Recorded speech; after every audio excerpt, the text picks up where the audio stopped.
My name is Lily Carter, and on an ordinary evening in my small Seattle apartment, I discovered something no one should ever find out from a notification on their phone. I was dead. At least, according to my parents.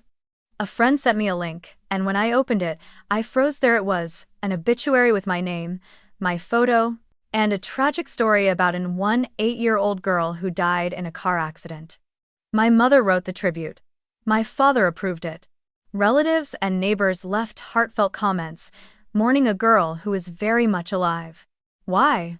Because my parents had declared me dead to collect my life insurance money, and they got away with it for 10 years. This is the story of how I walked into a family gathering a decade later and said, "Remember me?" And the entire room turned to stone. Have you ever been treated like you don't exist? And where in the world are you listening from, and at what time? If you've never grown up in a picture-perfect American suburb, let me paint it for you the way it lived in my memory, soft around the edges, sun-bleached, and carefully curated like the front page of a church bulletin. Our house sat on a quiet street in a small Ohio suburb, the kind where every lawn looked freshly trimmed, every porch had a tasteful seasonal wreath, and every mailbox had little flags on the side that people actually used. My father, Mark Carter, insisted on mowing the lawn twice a week even when it didn't need it, because people notice these things. Lily. He hung the American flag outside the front porch every holiday and liked to say we were the kind of family others looked up to. Not in a humble way, more in a don't you dare embarrass me way. My mother, Diane, was the kind of woman people in town called pure-hearted or selfless, the one who always volunteered to organize church events, bake sales, charity auctions, anything that let her stand in front of a crowd with a microphone and a soft, trembling smile. She loved phrases like, "for the community and the Lord has blessed us," but as a child I always had the strange feeling that the blessing she cherished most was the spotlight. And then there was Hannah, my little sister, the golden child, the apple of the town's eye. She was pretty in the exact way little girls are encouraged to be in places like ours: bright blonde hair, big cheerful smile, natural performer. By 12 she was a cheerleader. By 14 she had an entire ecosystem of adults doting on her every move. "She's a star," they'd say. "That kid is going places." And then there was me. The other one. The quiet one.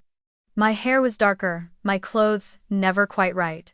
I liked books more than people, spent afternoons sketching in cheap notebooks, taking apart old radios, tinkering with our sluggish family computer. I wasn't shy. Exactly, I just preferred the company of ideas. But in a household obsessed with presentation, a daughter who preferred thinking to smiling was a problem.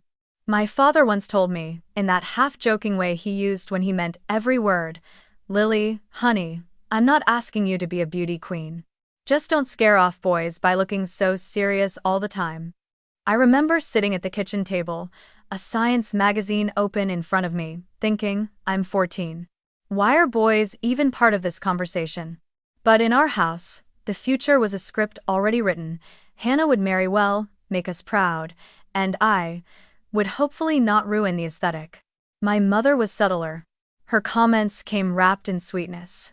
"Try smiling more, sweetheart. It'll make you prettier." Or, "I know you love your books, but life is about connection. Look at Hannah, she lights up a room." It's strange how favoritism, when done gently, can feel like air everywhere, invisible, impossible to point at directly. But even as a child, I felt its weight.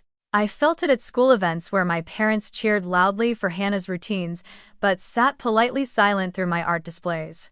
I felt it in the small moments: birthday cakes that were always Hannah's favorite flavor, the way family friends would pinch her cheek and barely nod at me. I felt it most during holidays. Let me take you back to one of our Christmases. The house would be glowing with warm lights. Our tree decorated with ornaments Hannah had made in her cheer squad, each one spotlighted like museum pieces. I'd be in the kitchen, elbow deep in soapy water, washing dishes from the early dinner, because you're better with quiet tasks, Lily. While I scrubbed, I could hear laughter floating from the dining room, compliments showering on Hannah as she opened expensive gifts, clothes, jewelry, a tablet she'd earned by simply being herself. My father would raise his glass and say something like, "Hannah, You make us so proud," while my mother dabbed her eyes, moved by her own theatrics.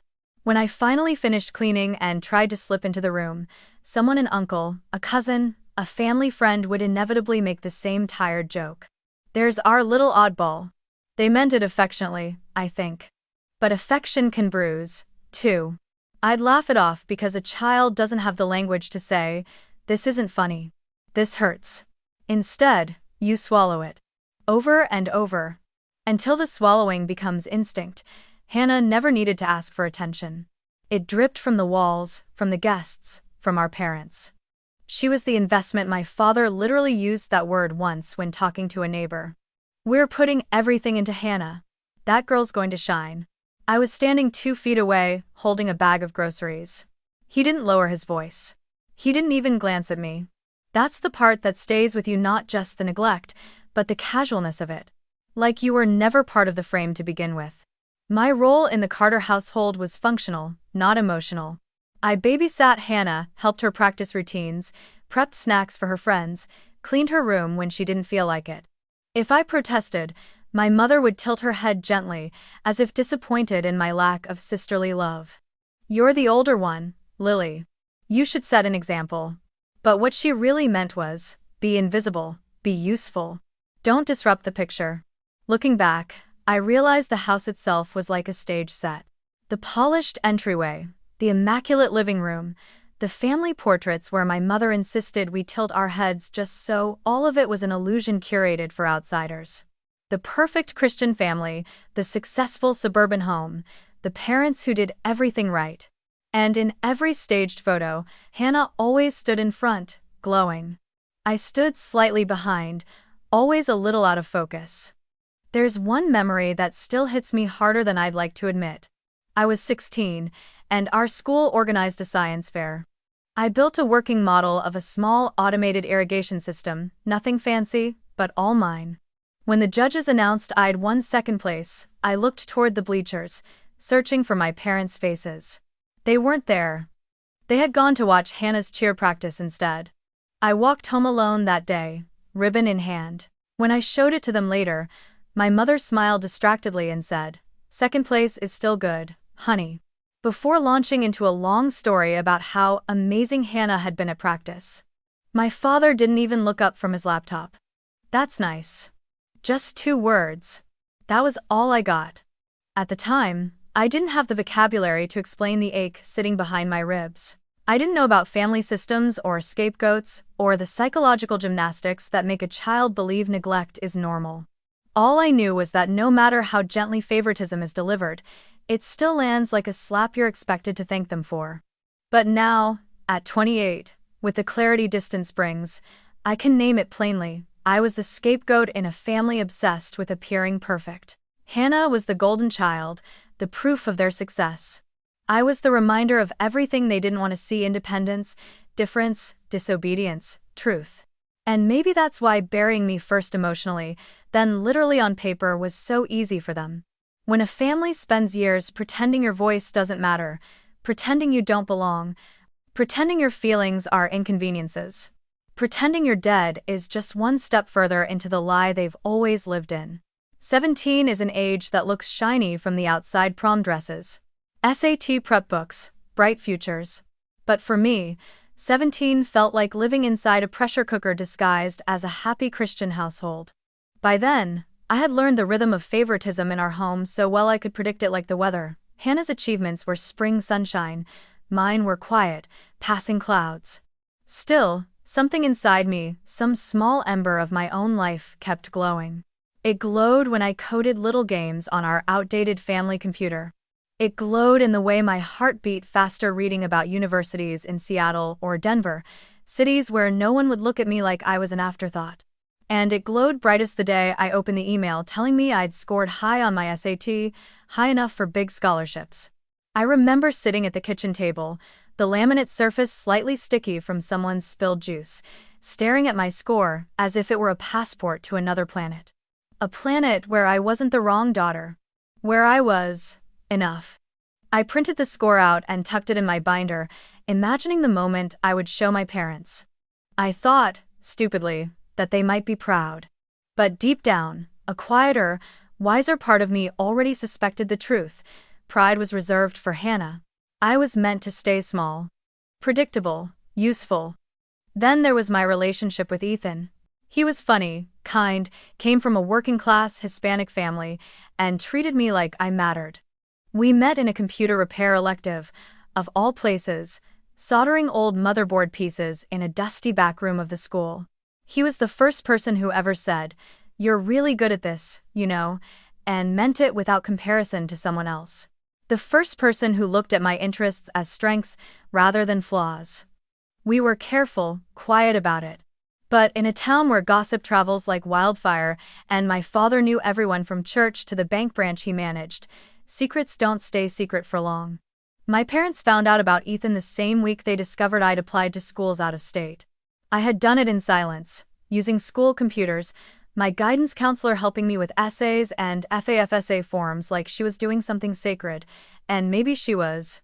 When the acceptance email arrived from a university in Seattle, offering a partial scholarship and a small paid internship with a local tech startup, I sat in the school parking lot and cried into my hoodie.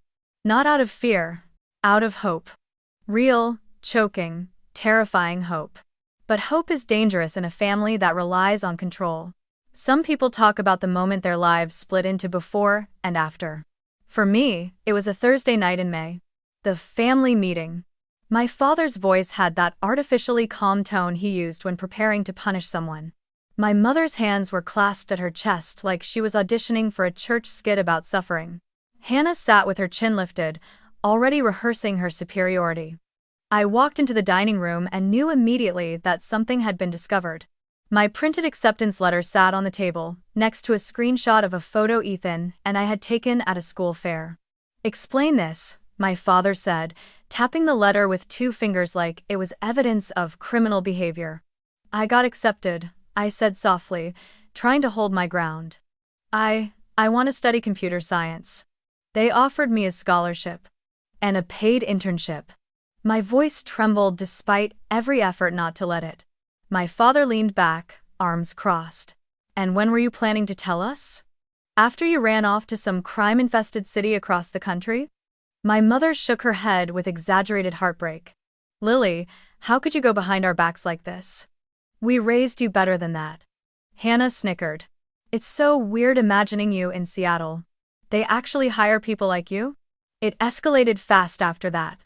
My father listed all the reasons Seattle was dangerous, immoral, liberal, full of people who would eat you alive. My mother insisted I apply to nursing instead, a stable job, honey. And it's what good girls do. They pushed community college, staying home, helping with Hannah's schedule. They never asked what I wanted, because wanting was a privilege only Hannah was allowed. Then came the line that made my stomach drop. "And this boy," my father said, sliding the photo of Ethan toward me. "This is the kind of future you think you deserve?" The tone wasn't just disgust, it was contempt. "He's not from our world." My mother added gently, the kind of false gentleness that cuts deeper than shouting. "He'll hold you back, sweetheart. You're meant for more than that." "He treats me well," I whispered. "He respects me." "Respect won't get you anywhere in life," my father snapped. "Status will. Connections will. Stability will." Then he set the terms like a judge delivering a sentence. "Here's what's going to happen. You're going to break up with him. You're going to stay here. You'll enroll in community college, like we planned, and if you obey, we'll pay for your tuition. If you don't." He let the words hang, heavy and intentional. My mother chimed in, "We're only trying to protect you. You make us look ungrateful when you rebel." My father's voice hardened further. "This family has a reputation, Lily. You've embarrassed us enough." Something inside me, some old, tired part that had spent years bending, finally snapped. I felt it clearly, like a thread pulling free. My hands were cold, but my voice came out steady. "No," I said, a simple word. But in our house, it was an earthquake. My father narrowed his eyes. "What did you say?" "No." I repeated, louder this time. "I'm not staying. I'm not breaking up with him. I'm going to Seattle." I took a breath. "This is my life. I get to choose it. With or without your permission." The room went still. My mother inhaled sharply, tears blooming instantly, not sadness, but weaponized disappointment. Hannah stared at me with fascinated horror, like she'd just witnessed someone lick an outlet. My father's face turned a shade I'd never seen before, deep, furious red. Then he slammed his fist against the table so hard the silverware rattled. "Get out," he roared. "Get out of my house." My heart jumped into my throat. He wasn't finished. "You want to make your own choices? Fine. But not under my roof. You are no longer our daughter." Hannah strutted past me, tossed a cheap duffel bag at my feet, and said, "Hope Seattle likes weirdos." My mother didn't stop her. She didn't stop him. She only pressed a hand dramatically to her mouth and whispered, "You've destroyed this family, Lily." And, just like that, the verdict was sealed. I packed in silence. A few shirts, my laptop, a pair of jeans, a toothbrush, the little envelope of tips I'd saved from working part-time at the diner. It was pathetic, really 18 years in that house, and I could fit everything I owned into one cheap bag. When I walked out the door, the porch light flicked off behind me, as if even the house wanted me gone. I stood on the front lawn, the air thick with the scent of freshly cut grass, and something else I couldn't name: freedom, maybe, or grief.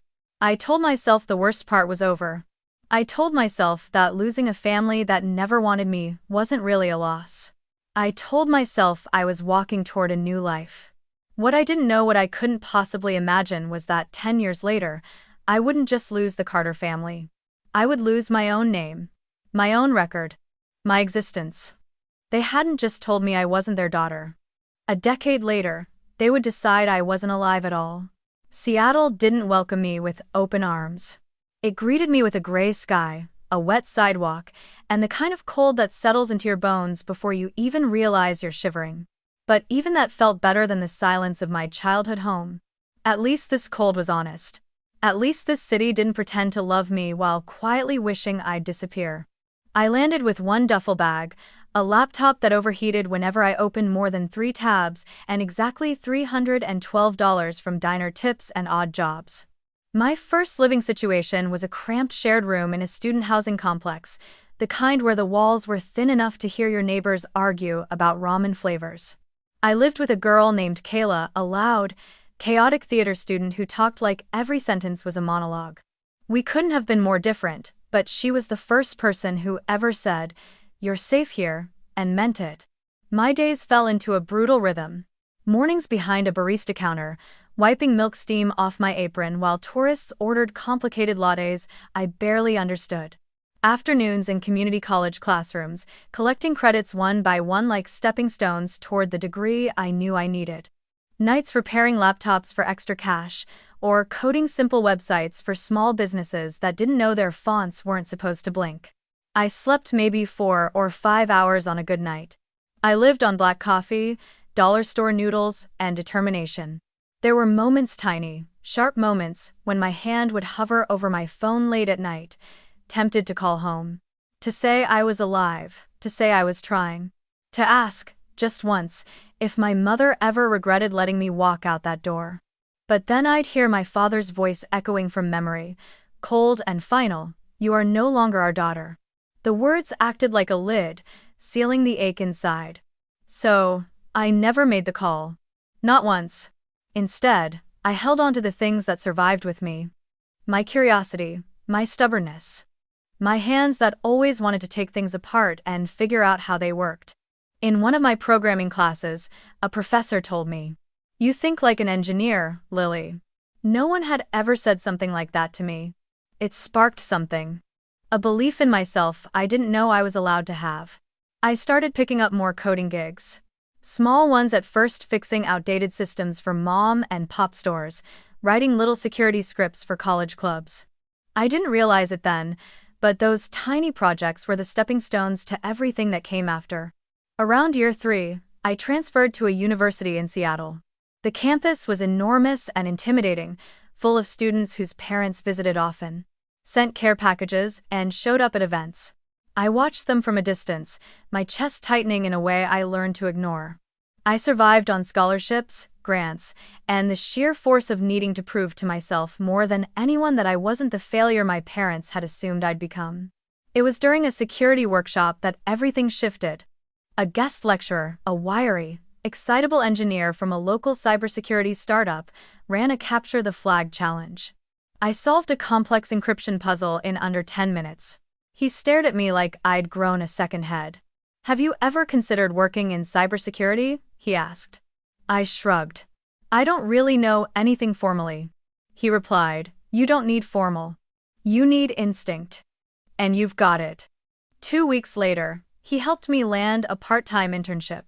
That internship changed everything. It wasn't glamorous, plenty of tedious debugging, mountains of documentation, long nights staring at lines of code until they danced. But I was good at it. Really good. The kind of good that feels like the universe finally admitting you belong somewhere. I found logic comforting. Systems were honest. Unlike people, code didn't pretend to be something it wasn't. If something was wrong, it broke openly. It made sense. Years 5 through 8 blurred together. I graduated. I got hired full-time. I moved into a slightly bigger apartment with a door that actually locked and a window view that included more than a brick wall. I made friends, real friends with people who didn't look at me like a shadow in someone else's spotlight. And somewhere along the way, I fell in love again. This time, with someone who treated me like a human being rather than a disappointment. Jordan. Smart, gentle, funny in a dry way that made ordinary moments feel like little treasures. He never asked much about my family, and I never offered.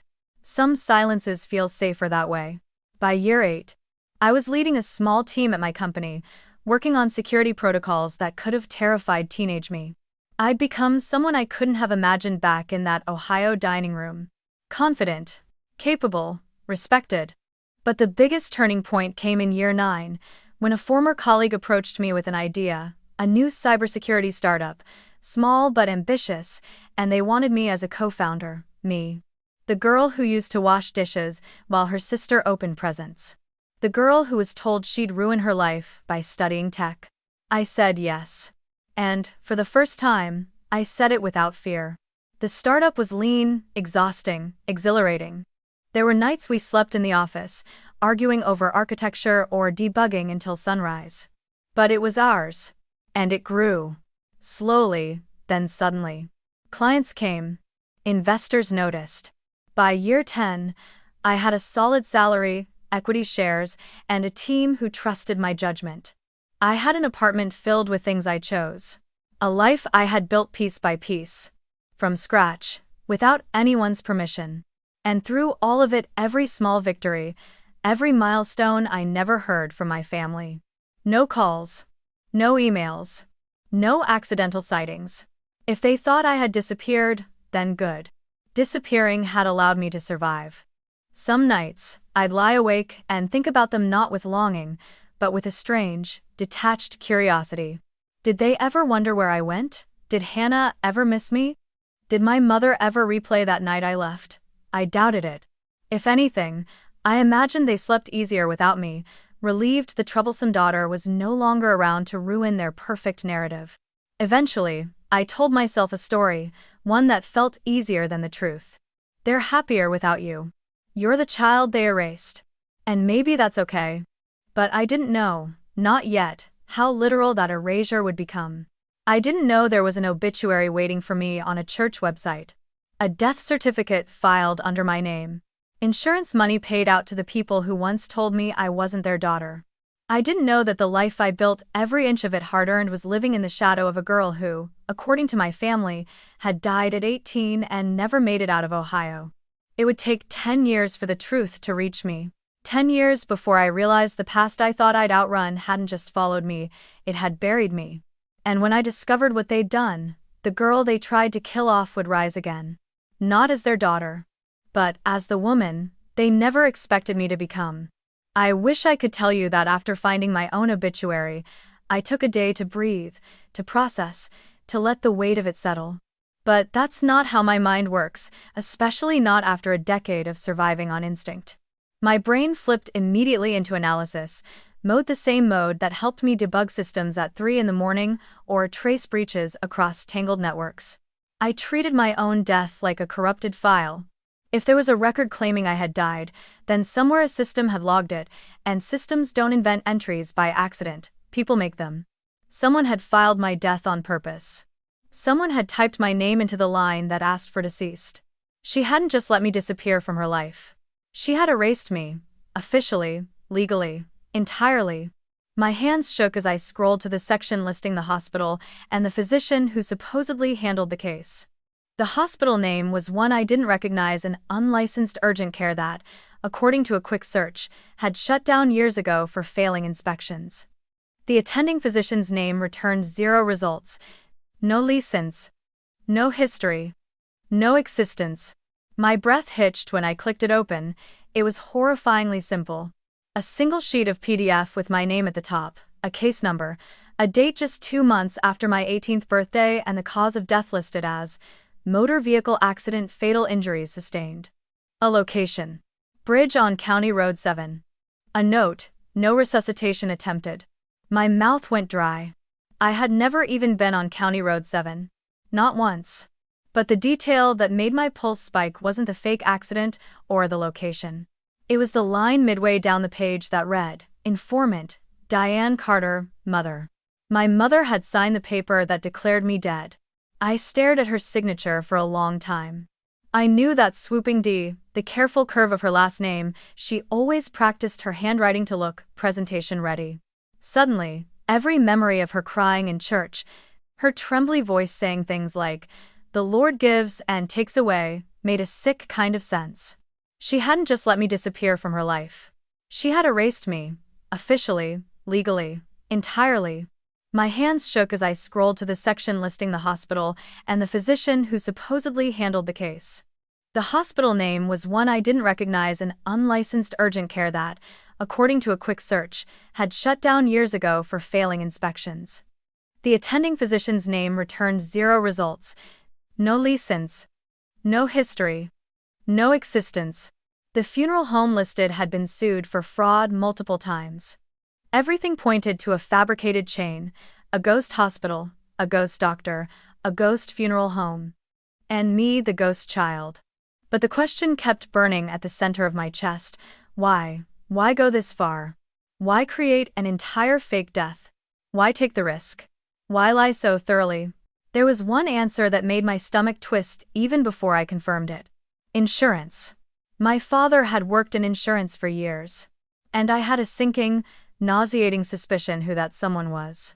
The next morning, after a night of almost no sleep, I sat down at my dining table, really just a converted IKEA desk, and pulled up the public records database for the county I grew up in. I typed Lily Marie Carter, entered my birth date, clicked search. For a few seconds, the page loaded slowly, each pixel flickering like a taunt. Then it appeared. My death certificate. A real one. Registered, stamped, approved. Maybe she sensed the tremble in my voice. Maybe she'd seen something like this before. She made a call. 20 minutes later, she texted, "Call me. Now." When I answered, her voice was low. "Lily, the policy existed." My stomach flipped. "What policy?" "A life insurance policy," she said carefully. "Your parents opened it when you were 15. Large coverage. And the payout was issued 6 months after your listed date of death." For a moment, the room spun. My throat tightened. "How much?" She hesitated, then whispered, $280,000. My vision tunneled. That amount of money, that wasn't grief. That wasn't a mistake. It was a motive. A reward. I pressed my hand to my mouth, as if that could keep the shock from spilling out. Priya continued gently. "The payout went to Mark and Diane Carter. They collected it without any dispute." I leaned back in my chair, staring at the ceiling as the truth hit me like a freight train. My parents didn't just disown me. They didn't just erase me from their memories. They made sure I was dead on paper, so they could profit from it. Money for a child, they said, didn't exist. Money for a daughter, they told me not to be. A life insurance policy opened when I was still young, still living under their roof, still hoping they'd someday be proud of me. They planned for my death before I even turned 16. I opened the death certificate again, this time noticing details I had missed in my shock. The policy number was scribbled in the corner. The claim had been filed exactly 5 days after the supposed accident. 5 days. That was all it took. 5 days to turn me into a payout. I clicked through the records again, pulling up property documents next, driven by something between morbid curiosity and forensic instinct. My father had paid off their mortgage around the same time the payout was issued. My mother's event planning business had expanded shortly afterward. New equipment, new website, new decor pieces she bragged about on Facebook. And Hannah, my sister, who had never lifted a finger for anything, got a brand new SUV the year after my death. My funeral had funded their dreams. I don't know how long I sat there in silence. Time felt meaningless, like the clock had frozen the moment I realized how completely they had betrayed me. My chest felt hollow, as if a vacuum had opened inside. But beneath the shock, beneath the disbelief, another emotion began to rise. Slow, cold, steady. A kind of anger that didn't flare or burn. It crystallized, sharpened. An anger that belonged to someone who finally understood the magnitude of what had been stolen from her. I had rebuilt myself from scratch. Every job, every class, every late-night project, every inch of progress earned alone. Meanwhile, my parents had taken out money for my death, spending it on cars and businesses and the life they always wanted Hannah to have. And the worst part? On paper, they were right. On paper, I was dead. In the eyes of the state of Ohio, Lily Carter died at 18. The woman sitting in my Seattle apartment, holding printouts of forged documents, technically didn't exist. I opened the final document Priya had sent me, a screenshot of the insurance system. At the bottom, in clear black letters, were the words, "Paid to beneficiary. Mark and Diane Carter." I exhaled, a sound halfway between a laugh and a shiver. Then I looked straight into the invisible camera of the life I had created and whispered the truth. That was the moment I realized this wasn't a family conflict. I told myself. This wasn't a misunderstanding. This wasn't a dramatic falling out. I touched the screen lightly, tracing the line that declared the payment. This is a crime. And for the first time since I was 18, I felt something new, not fear, not sadness, but purpose. Because if they thought burying me once was enough to keep me gone, they were about to learn how wrong they were. If discovering my own death certificate felt like being shoved off a cliff, then walking into that cafe with a folder full of printed evidence felt like learning how to land on my feet. I chose a place in downtown Seattle, neutral, quiet, the kind with warm lights and overpriced pastries to meet the one person I trusted enough to say the words out loud. My parents declared me dead. His name was Alex Lopez. We'd met in college back when I was still stitching together my life with cheap ramen and late-night coding sessions. Alex had always been the kind of person who thrived on structure. While I was buried in algorithms and debugging, he was the guy organizing study groups, color-coding notes, and arguing with professors for fun. He'd gone to law school in Portland, passed the bar in Washington, and now worked at a small firm handling everything from tenant rights to white-collar crime. If anyone could help me understand what had been done to me, it was him. When he saw me approach his table, he smiled, then the smile faded when he noticed the tightness in my face. "You okay?" he asked. "No," I said, dropping the folder onto the table, the papers inside fanning slightly like a deck of cursed cards. "And I need you to read all of this. Right now."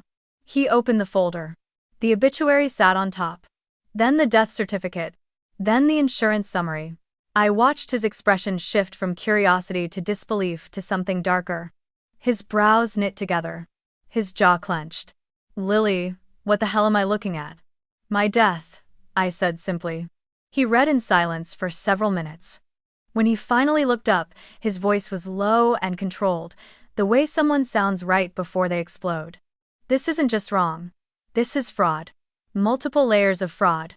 Insurance fraud, forged medical documents, false declarations to government agencies." He shuffled the papers again. "Your mother signed your death certificate?" "Yeah." I tried to sound detached, but my throat tightened anyway. "And your father collected the payout?" I nodded.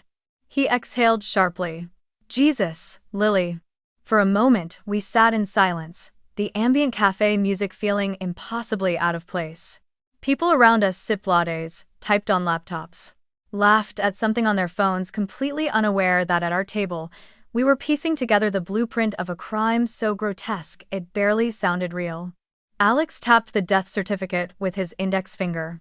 First step is confirming everything officially.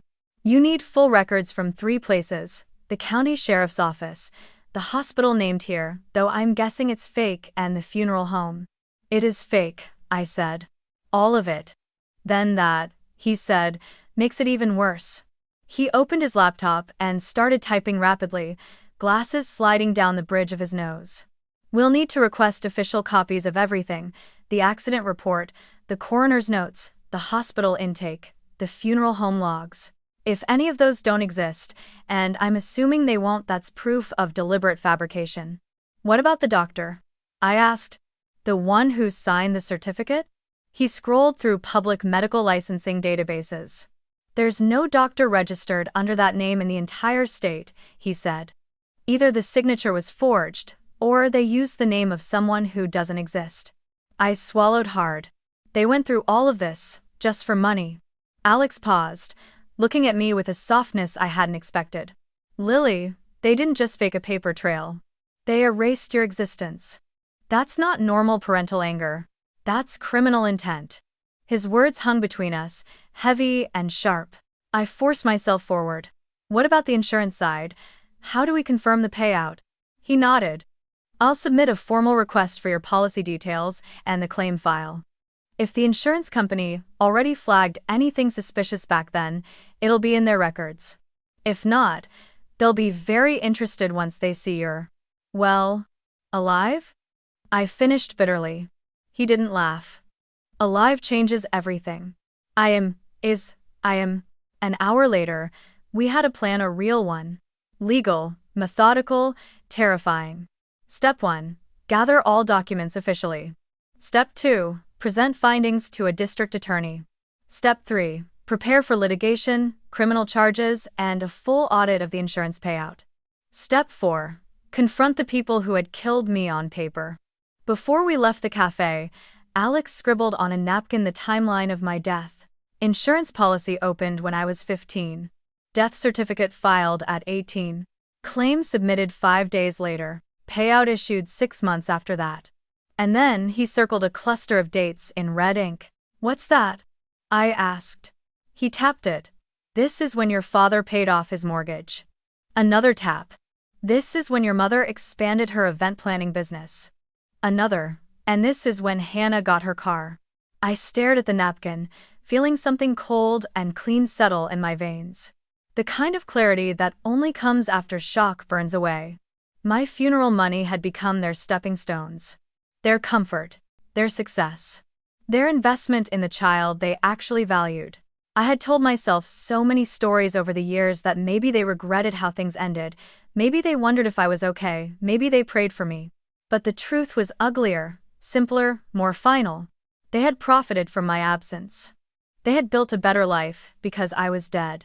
Alex packed up the papers carefully, as if handling explosives. If the DA takes this case, he said quietly, your dad and mom could face real time. Fraud this large? It's prison-level serious. And as for Hannah, he hesitated. What about her? If she used any of the money, college tuition, car payments, she could be considered a beneficiary to the fraud. My stomach twisted, but not with guilt. With clarity, the kind you don't come back from. On the walk back to my car, the rain started again, not a drizzle this time, but a steady downpour that soaked my jacket and plastered my hair to my skin. I stood there for a long moment, letting the cold wash over me, grounding myself in something real. For years, I had convinced myself I wanted nothing, no revenge, no closure, no confrontation. I told myself I had moved on. But standing in that rain with a folder full of forged documents and blood money, I felt something shift. This wasn't about closure anymore. This wasn't about healing. This was about truth. And about reclaiming the power they took from me when they signed my death certificate. I had walked out of that Ohio house as a powerless 18-year-old girl. But I would return eventually, not as their daughter, but as the ghost they created. The one who had come back to expose them. The weeks that followed felt unreal, like I was moving underwater, slow, deliberate, every motion carrying weight. Alex took charge of the legal labyrinth while I focused on gathering everything I could. It amazed me how much of my life fit into folders, PDFs, screenshots, saved emails, timestamps, metadata. Evidence of a crime I didn't know I'd been the victim of until 10 years later. Alex reached out to the district attorney's office in my home county.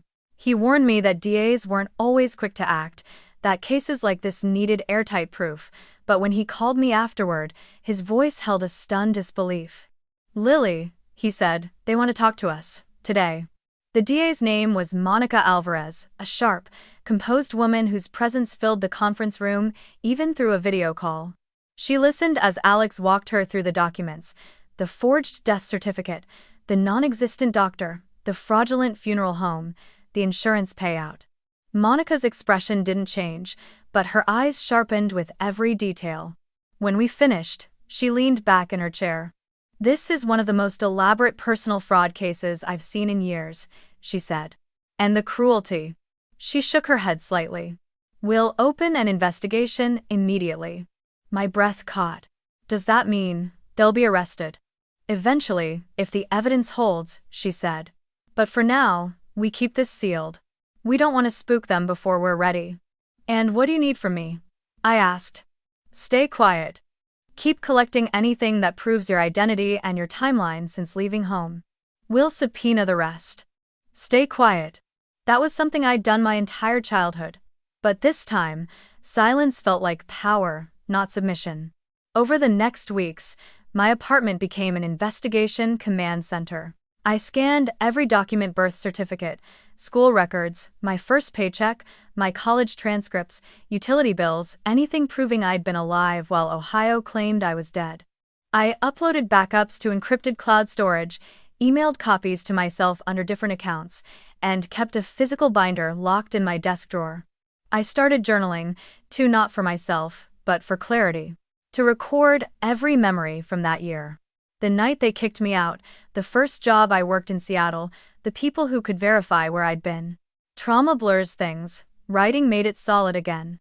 And then, because I needed to feel like my voice still mattered somewhere, I created a blog under an anonymous name, Dead But Not Gone. I didn't mention my family. I didn't mention the town. I didn't post pictures. But I wrote about being erased. What it feels like to be alive and yet not exist. The comments trickled in from strangers who said they understood more than I'd expect: kids estranged from parents, people whose families pretended they didn't exist, others who'd felt buried in different ways. I never said the blog was mine, but writing it helped me stay sane while waiting for the next step. Alex was the one who discovered the opportunity I didn't know I needed. "Your parents," he said one evening, calling from his office, "host a massive Thanksgiving dinner every year.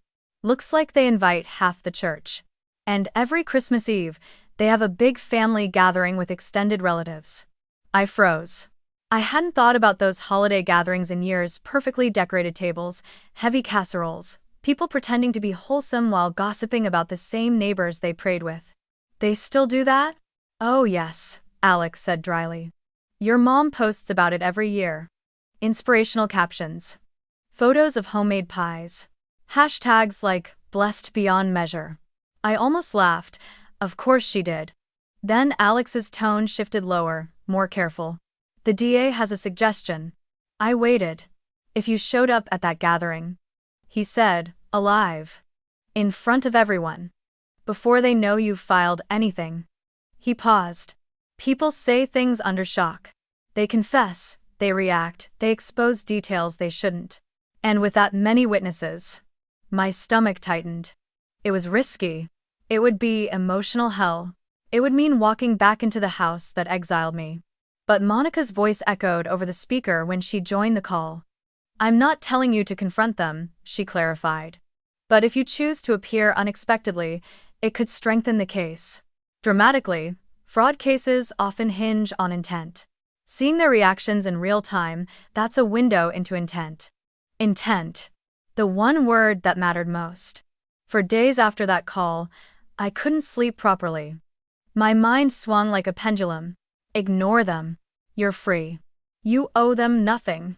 But then the other voice returned, the one that had carried me through every late-night shift and coding assignment. They killed you on paper. They made a profit from your erasure. They don't get the last word. I'd left home as an 18-year-old who thought walking away was enough. But walking away hadn't stopped them from burying me. The only way to reclaim my life now was to rise from the grave they dug. One night, around 2 a.m., I stood in my bathroom, staring into the mirror. My reflection looked unfamiliar, older, steadier, the kind of woman who could walk into a room full of people who believed she was dead and not flinch. My eyes were clearer than I'd ever seen them. I touched the mirror lightly, fingertips cold. You're not her anymore. I whispered to myself. Not the girl with a duffel bag. Not the daughter they threw away.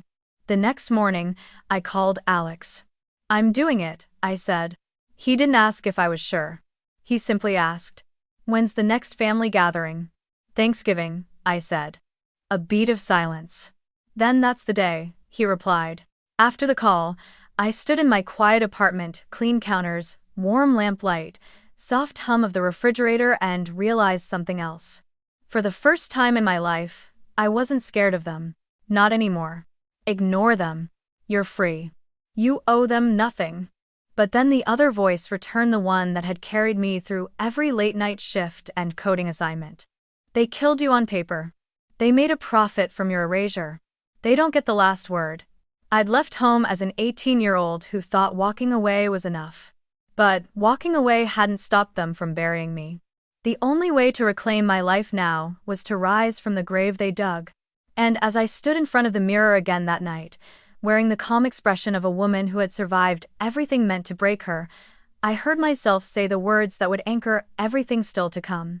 10 years ago, I walked out like a child discarded. 10 years later, I'm returning as the ghost of the truth. Thanksgiving morning in Ohio always had a distinct smell, something between roasted turkey, pine candles, and cold air slipping under old window frames. The Carter house came into view, glowing with warm lights and holiday decorations. Cars crowded the driveway and lined the curb, SUVs, sedans, a church van. They had invited everyone, just like always. My mother didn't just throw gatherings, she hosted events. And this year, unbeknownst to her, her guest list included a ghost. I paid the driver, stepping out onto the pavement. My legs trembled slightly, but I didn't let the feeling rise into panic. Fear was an old friend. I'd lived with it too long for it to control me now. The porch was exactly as I remembered, same wooden swing, same ceramic turkey statue, same crack in the tile my father always promised to fix. I reached for the doorknob and found it unlocked, just as Alex had said it would be. Holiday traffic. Guests coming and going. The moment I stepped inside, the scent hit me like a punch to the chest. Cinnamon candles. Honey-glazed ham, fresh rolls. The foyer was dimly lit, decorated with autumn garlands. Voices spilled from the dining room, laughter, clinking glasses, the rise and fall of cheerful conversation. For a moment, the familiarity made me dizzy. 10 years. 10 years of imagining this moment. 10 years of being dead in this house. I took one breath, then another. Then I walked. Their dining room had always been the centerpiece of the house, long oak table, fancy tablecloth, candles glowing down the middle like some holiday advertisement. Hannah sat at the center, hair curled perfectly, wearing a designer sweater. My father was at the head of the table, carving turkey with a practiced smile. My mother floated between guests with a tray of bread rolls, performing benevolence the way some people breathe. No one noticed me at first. I stepped fully into the doorway, watching them like someone watching strangers play parts in a movie. A few heads turned, people who didn't recognize me but sensed something slightly off, the way animals sense earthquakes early. Then an older cousin, fork halfway to his mouth, squinted at me. His face drained of color. "Oh my God," he whispered, audible even over the chatter. "Lily?" Everything froze. One by one, heads turned. Conversations halted mid-sentence. A glass slipped from someone's hand and shattered on the floor. My mother was the last to face me. When she did, the tray tilted dangerously in her hands. Her smile collapsed. Her entire body went rigid. I stepped forward, steady, unhurried. "Hi everyone," I said, my voice calm and unmistakably alive. "Remember me?" A few people gasped. Someone whispered a prayer. My father's carving knife clattered to the table. Hannah's face went white, then blotchy red. My mother took a stumbling step backward. She tried to speak, her voice trembling. "Si con la AI? This isn't funny." I let the question sit in the air, tasting its absurdity. "Who am I?" I repeated quietly. "You signed my death certificate. I assumed you'd recognize me." A murmur rippled through the room, confusion, shock, fear. I reached into my bag and pulled out the folder. Evidence. My resurrection. I laid the papers on the tablecloth, right beside the turkey. "Let's start with this," I said, sliding the death certificate forward. "Cause of death, car accident. Informant, Diane Carter." All eyes snapped to my mother. Someone, an aunt, gasped. "Diane, you said she died. You said you buried her." My mother's lips trembled violently. I thought there was a mistake. Someone told us." "No," I cut in, my voice sharp enough to slice through her performance. "You didn't think. You planned." I lifted the next document. "Here's the insurance payout. Issued 6 months after my death. $280,000 paid directly to Mark and Diane Carter." My father slammed his fist on the table. "This is outrageous. Where did you get that?" "From the insurance company," I said coolly. "After I informed them that the girl you declared dead is very much alive." Gasps, whispers. People shifting in their seats. I wasn't done. I pulled out a printed bank ledger. Mortgage paid off 3 months after the payout. I slid it across the table. Then Hannah's brand new SUV. Then tuition payments.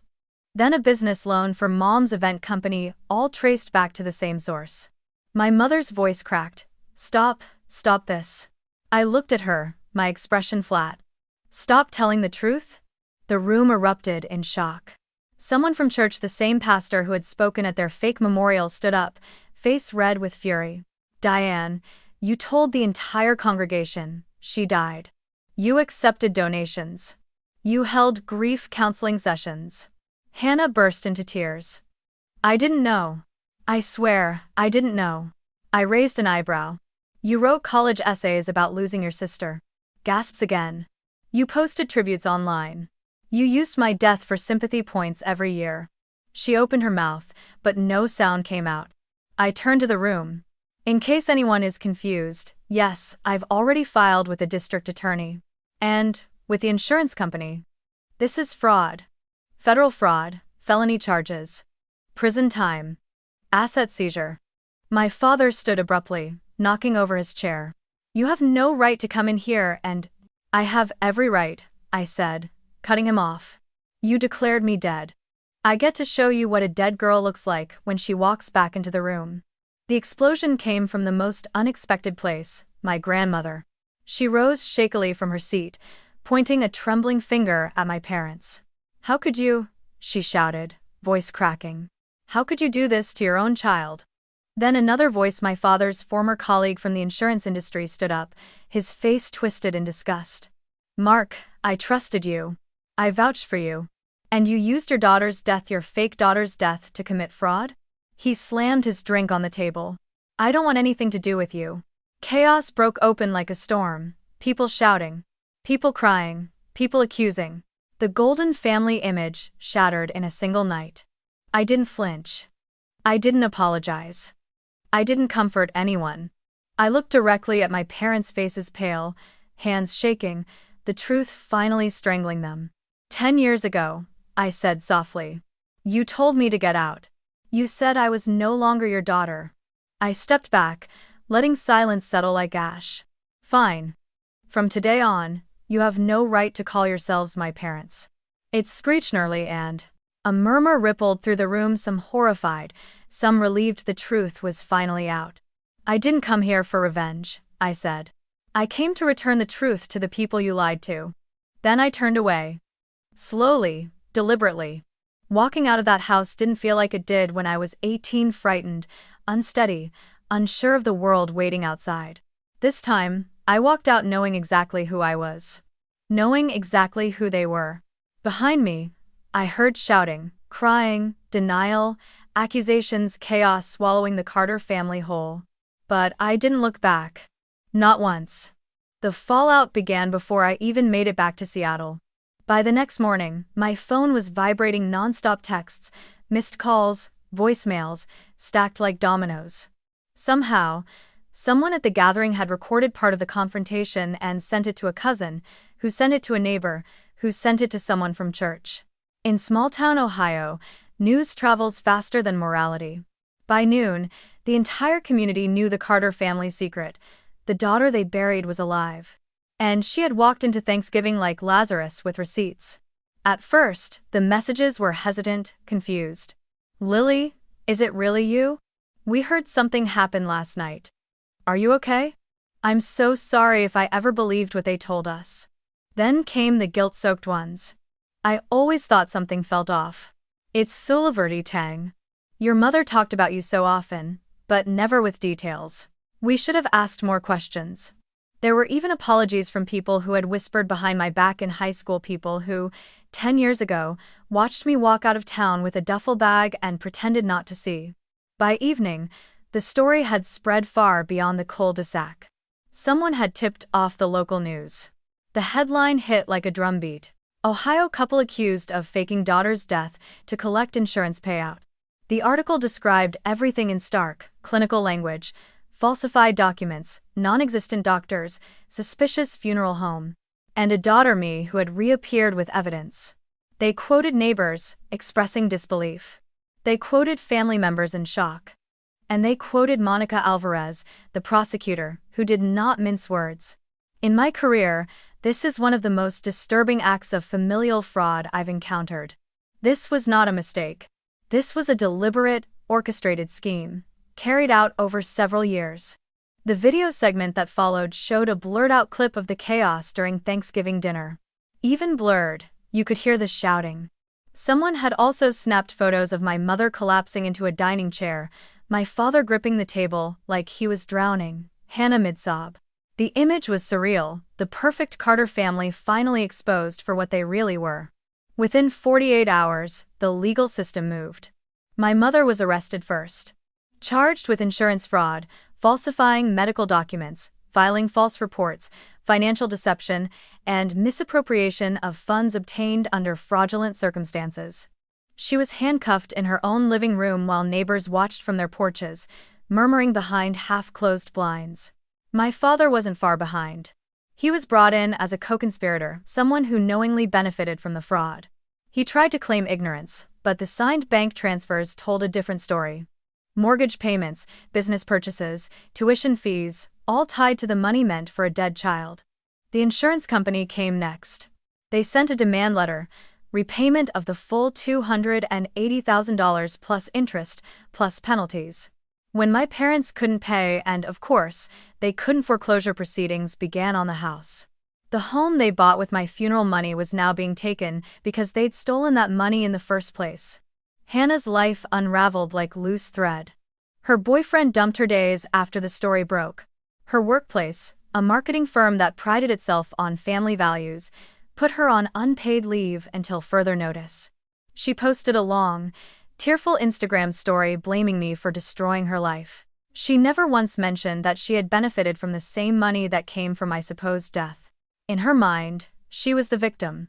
I was the villain who had shown up and ruined the fantasy. Meanwhile, something unexpected happened to me. My blog exploded. Dead but not gone, which had maybe 20 readers before all this, suddenly went viral. People shared it across forums and support groups. Messages flooded in hundreds, then thousands. Adult children whose parents had disowned them.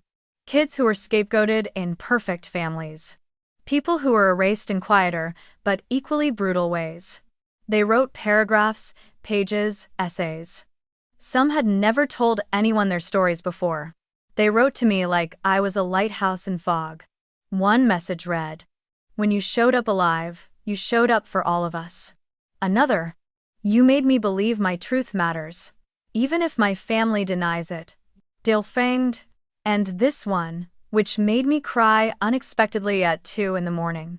You aren't the only ghost, but you're the first one I've seen rise. People asked for interviews, podcasts, collaborations. I declined them all. Not because I was afraid, but because this had never been about attention. I didn't want fame. I wanted my story back. I didn't feel triumphant watching my parents fall. There was no thrill, no rush, no spark of satisfaction. What I felt was release. A weight lifting off my bones that I didn't know I'd been carrying. For the first time in my life, what had been done to me wasn't being denied, minimized, or rewritten. The truth was out so public, so undeniable, that even the people who built their reputations on lies couldn't escape it. And standing in the quiet of my Seattle apartment, reading messages from strangers who understood me better than my own family ever had, I whispered something into the stillness. Finally, the story belongs to me. Not them, not their lies. Not their church friends. Not the obituary they wrote. Me. That was the beginning of my freedom, not the confrontation, not the shouting, not the courtroom. But the moment I realized I no longer needed their acknowledgement, or their apology, or their love. I only needed the truth. And now I had it. It took months before he reached out. Long enough for the court hearings to finish, long enough for the news cycle to quiet down, long enough for the community's shock to fade into a kind of heavy, embarrassed silence. By then, my mother was awaiting sentencing, Hannah had gone largely off-grid, and my father, well, my father had vanished from public view altogether. Which is why the simple email that arrived in my inbox, one rainy Thursday evening, felt surreal. Subject: please. One conversation. No greeting. No excuses. No signature. Just a location, a small cafe halfway between Columbus and Cleveland, neutral territory, and a time. Saturday, noon. I stared at the screen for a long time, feeling nothing at first. No fear, no anger. Just a strange, hollow curiosity, like looking at an old photograph of someone you once knew but could no longer name. Eventually, I replied with one word, okay. When I arrived that Saturday, the cafe was nearly empty. Soft jazz played in the background, and the smell of roasted coffee beans hung warm in the air. He was already there, sitting in a corner booth with his hands clasped tightly in front of him. My father. Except he was barely recognizable. The man who once dominated every room he walked into now looked small, thinner, shoulders slouched, hair grayer than I remembered. His suit hung loosely on him, as though it belonged to another man. When he looked up and saw me, something in his face collapsed. Lily, he breathed, like saying my name hurt him. I slid into the seat across from him. You asked for a conversation. I said, so talk. It's enough to pace of in. He swallowed hard and nodded, fingers trembling slightly as they tapped against his coffee cup. I owe you the truth. I didn't respond, I simply waited. He took a breath, shaky, then began. At first, I was angry, he admitted. When you left. When you talked back. When you chose your own future over the one we wanted for you. Your mother said you were becoming ungrateful.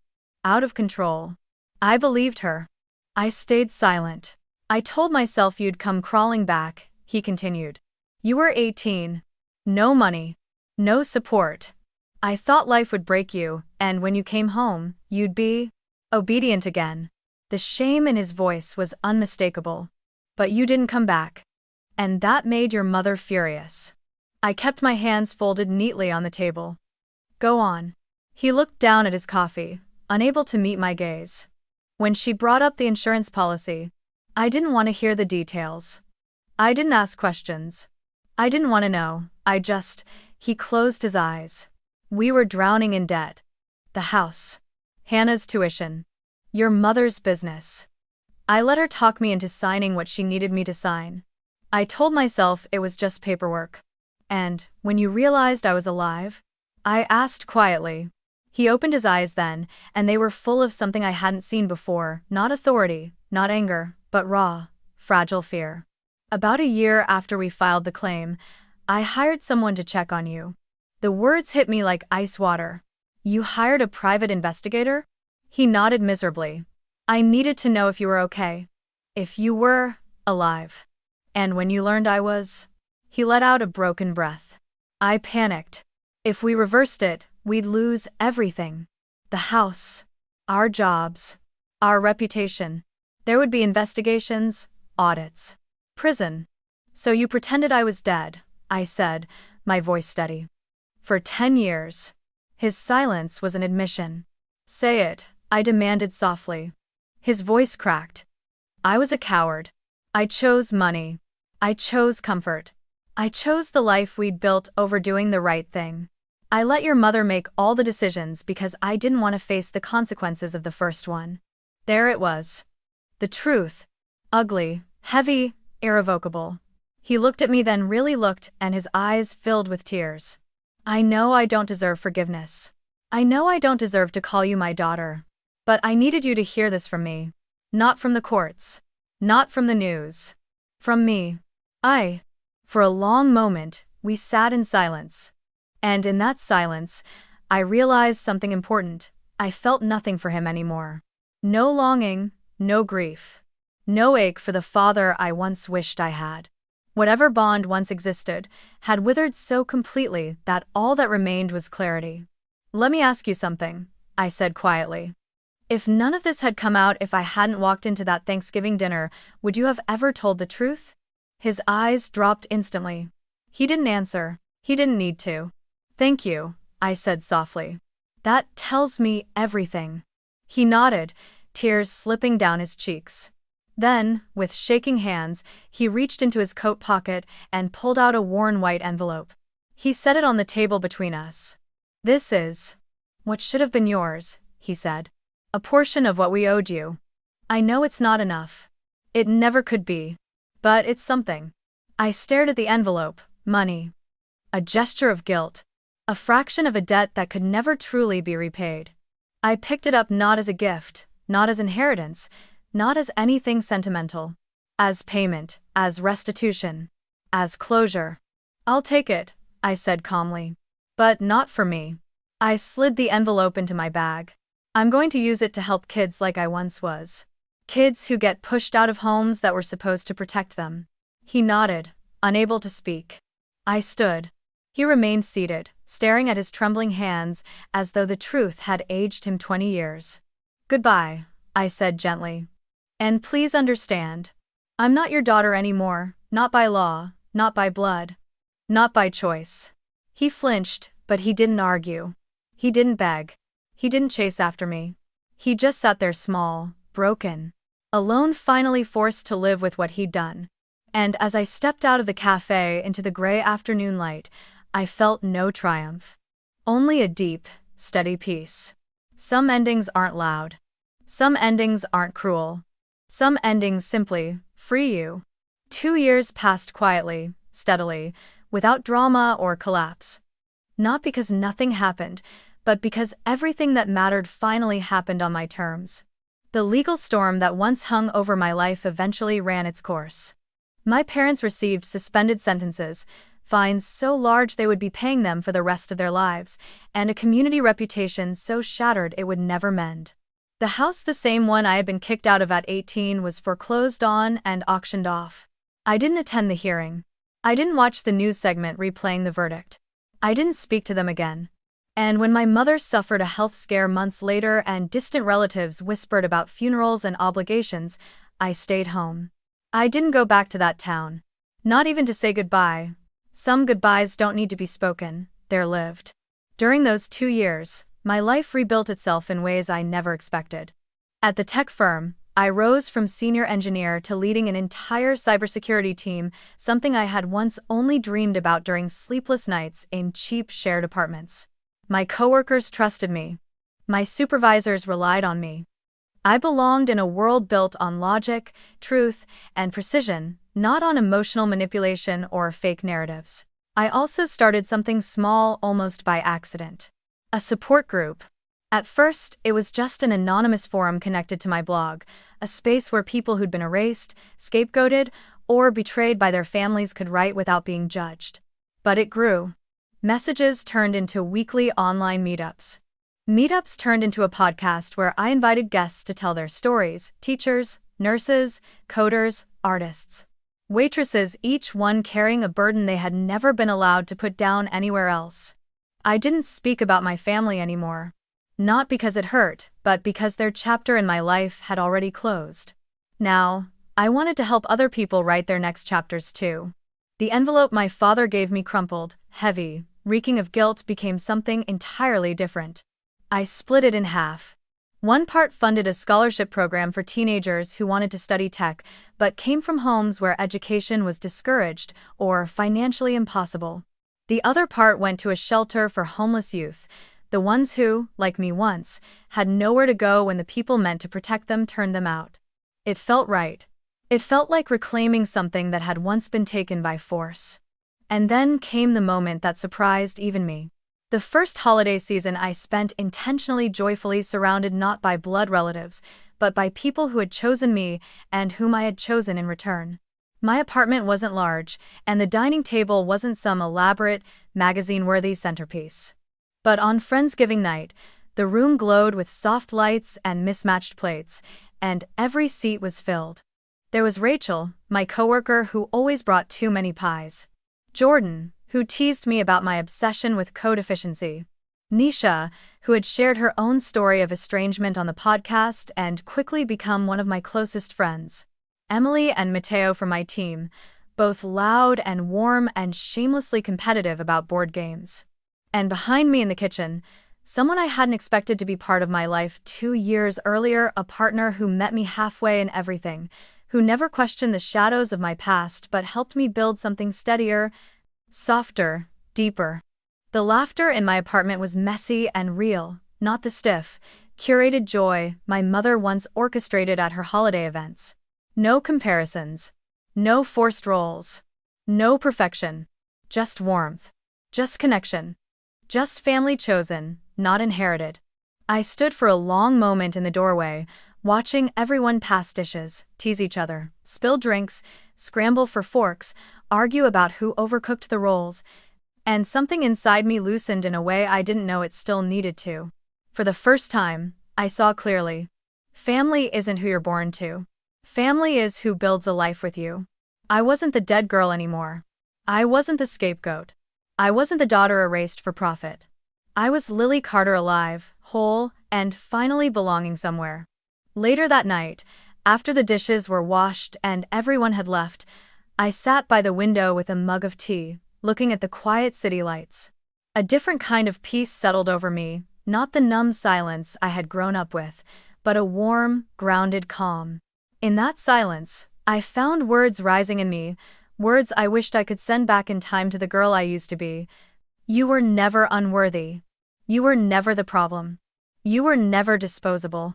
And then, almost like a closing monologue, I felt myself speaking softly into the dim apartment, as though addressing the audience who had walked this journey with me. 10 years ago, they said I wasn't their daughter anymore. 10 years later, they signed papers declaring me dead. They wanted me gone, erased. Fine, I disappeared. But not the way they hoped. I disappeared from their world, not my own. And in doing so, I found a life they never could have imagined for me. This time, I carry every ounce of power they once stole. And I will never hand it back. I set down my mug and smiled, small, real, certain. Then I asked the only question that mattered anymore, the one I now asked at the end of every podcast episode, every blog post, every story shared in my support groups.